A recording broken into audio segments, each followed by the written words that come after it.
నైరుతి మూల నుండి ఒక వీధి లేదా ఒక రోడ్డు, ఒక రాజమార్గము వచ్చు తగులునప్పుడు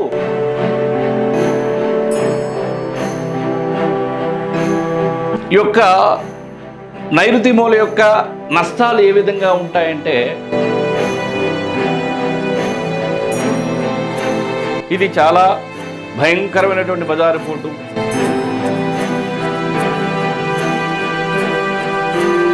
బాగా చదివిస్తారు, చదువు అయిపోయిన తర్వాత జాబ్ చేస్తాడు అనుకునే టైంలో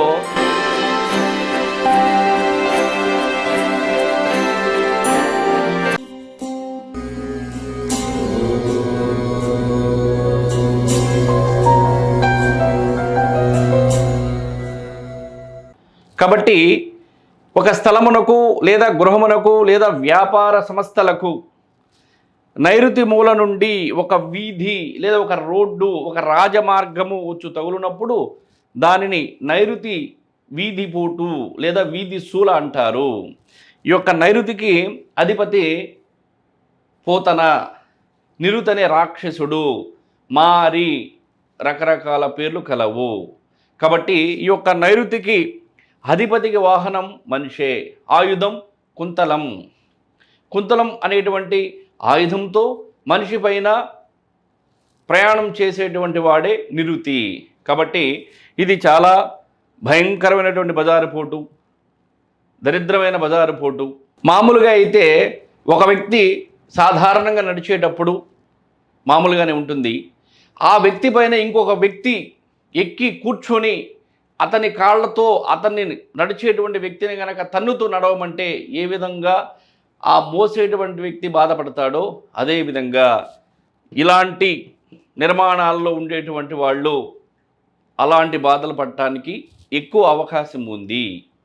ఈ యొక్క నైరుతి మూల యొక్క నష్టాలు ఏ విధంగా ఉంటాయంటే, చేతికి వచ్చినటువంటి సంతానం దెబ్బతింటారు.